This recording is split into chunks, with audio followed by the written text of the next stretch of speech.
श्रीकृष्णाय परब्रह्मणे नमः। श्रीमद्भगवद्गीता ध्यानश्लोकाः। नमोऽस्तु ते व्यासविशालबुद्धे पुल्लारविन्दायत पत्रनेत्र येन त्वया भारततैलपूर्णः प्रज्वालितो ज्ञानमयप्रदीपः प्रपन्नपारिजाताय स्तोत्रवेत्रैकपाणये ज्ञानमुद्राय कृष्णाय गीतामृतदुहे नमः। सर्वोपनिषदो गावो दोक्ता गोपालनन्दनः पार्थो वत्सत्सुधीर्भोक्ता दुक्तं गीतामृतं महत्। वसुदेवसुतं देवं कंसचाणूरमर्दनं देवकी परमानन्दं कृष्णं वन्दे जगद्गुरुम्. அடுத்தது விஸ்வரூப தர்சன யோகத்தில் 47வது ஸ்லோகம். ஸ்ரீ பகவானுவாச்ச மய பிரசன்னேன தவார்ஜுனேதம் ரூபம் பரம் தர்ஷிதமாத்மயோகாத் தேஜோமயம் விஸ்வமனந்தமாத்யம் யன்மே த்வதன்யேன ந திருஷ்டபூர்வம். ஸ்ரீ பகவானுவாச்ச மயா பிரசன்னேன தவார்ஜுனேதம் ரூபம் பரம் தர்ஷிதமாத்மயோகாத் தேஜோமயம் விஸ்வமனந்தமாத்யம் யன்மே த்வதன்யேன ந திருஷ்டபூர்வம். இந்த ஸ்லோகத்தில் பெருமாள் என்ன சொல்கிறாருன்னு கேட்டால், முன்னாடி ஸ்லோகத்தில் அர்ஜுனன் என்ன சொல்லியாச்சு? கிரீட்டினம் கதினம் சக்கரஹஸ்தம் இஷ்சாமி த்வாம் திரஷ்டுமகம் ததைவ தேனைவ ரூபேண சதுர்புஜேன அப்படின்னு. நீங்கள் பெருமாளை 4 கைகளோடவும் கதை சங்கு சக்கரம் வச்சுட்டு கிரீட்டம் தரிச்சுட்டு காமி, அந்த ரூபத்தை தான் என்னால் பார்க்க முடியறது. இந்த விஸ்வரூபத்தில் இத்தனை கனல் கக்கின பேழ்வாய் இருக்கே, அதெல்லாம் பார்க்குறதுக்கு ரொம்ப பயமாக இருக்குது, ரொம்ப அலண்டு போயிருக்கேன் அப்படின்னு கேட்ட உடனே பெருமாள் என்ன சொல்கிறார்? அதை பார்த்துட்டு, அர்ஜுனா பிரசன்னேன அன்புடன் கூடிய மயா என்னால் ஆத்மயோகாத்து என்னுடைய யோக ஐஸ்வர்ய சக்தியால் தவ உனக்கு இதம் இந்த தேஜோமயம் ஒளி நிறைந்ததும் அனந்தம் எல்லையில்லாததும் முடிவில்லாததும் ஆத்யம் முதன்மையானதுமான மே என்னுடைய பரம் இந்த உயர்ந்த விஸ்வரூபம்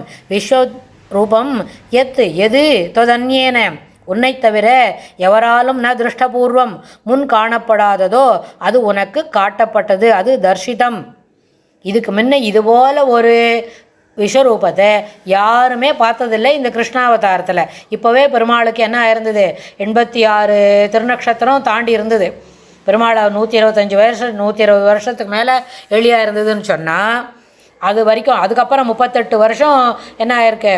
அவள் யுத்தத்தில் ஜெயித்த பிறகு 38 வருஷம் போல் ராஜ்ய பரிபாலனம் பண்ணியிருக்கா. பழையபடி மீண்டும் ஹஸ்தினாபுரத்தில் யுதிஷ்டர் ராஜாவாக ஆயிட்டு, அவருக்கு அதுக்கப்புறம் அங்கே நிறைய நஷ்டம் வந்திருக்கு இல்லையா, இழப்பு நிறைய வந்திருக்கே, உயிரிழப்பு நிறைய இருக்குது. அதெல்லாம் சரிப்படுத்தி அப்புறம் பெரிய அளவில் பிராமணர்களுக்கெல்லாம் இது பண்ணி கொடுத்து, அதுக்கப்புறம் ராஜ்யத்தை மீண்டும் சிறப்பாக பண்ணுறதுக்கு அவருக்கு 10-12 வருஷம் ஆச்சு அப்படின்னு சொல்லுவாள் பெரியவாள்லாம். அந்த அளவுக்கு இருந்த பிறகு அவள் 38 வருஷம் கழித்து என்ன பண்ணா? அதை எல்லாரும் வானப்பிரசத்தை நோக்கி கிளம்பிட்டா. அந்த 38 வருஷம் பெருமாள் துவாரகையில் இருந்திருக்கார். அதுலேயும் ஒரு 2 மாதம் ஒரு 10 நாள் முன்னாடி அவர் தன்னடி சோதிக்கு எழுந்தருளத்துக்கு உண்டான முடிவெல்லாம் எடுத்திருக்கார். அதனால் அப்போ பெருமாள் எழும்போது அவருக்கு 120 வயசு தாண்டி இருந்தது அப்படின்னா, இப்போ பெருமாளுக்கு இப்போவே என்ன இருக்கும்? ஒரு 85-88 வயசுக்கு இருக்கும். இதெல்லாம் நம்ம அந்த கணக்கு பார்க்குறோம். இத்தனை ஒரு எப்படி தெரியுமா, மகாபாரத யுத்தம் ஆரம்பிக்கிறதுக்கு ஒரு முன்னாடி 15 நாள் அந்த அமாவாசை அன்னைக்கு அவன் சகாதேவன் நாள் பார்த்து கொடுத்தது எல்லாம் பார்த்தா, அந்த 15 நாளைக்கு ஒரு தடவை என்ன நடந்திருக்குது? ஒரு நாள் அமாவாசைக்கு ஒரு சூரிய கிரகணம், அதுக்கப்புறம் ஒரு சந்திர கிரகணம், அப்படி 15 நாளைக்கு ஒரு தடவை 2 தடவை அப்படி அங்கே கிரகணம் வந்ததில் அந்த கணக்கை இப்போ நம்ம அஸ்ட்ரானமியில் அந்த அஸ்ட்ராலாஜிக்கல் பேக்ரவுண்டில் போட்டு பார்க்கும்பொழுது இந்த நாளெல்லாம் நம்மளுக்கு துல்லியமாக தெரிய வருது. அந்த கணக்கெல்லாமல் நம்ம போட முடியும். இதை கூட நம்ம ஒரு பாட்காஸ்ட்டில் நம்ம சேனலில் இதை பற்றி நம்ம நிறைய பேசலாம். இந்த விஷயத்தோட தெரிஞ்சவாளோடு இருந்தால் நம்ம இன்னும் கூட நிறைய பேச முடியுமா இருக்கும். அதனால் பெருமாள் என்ன சொல்கிறார்?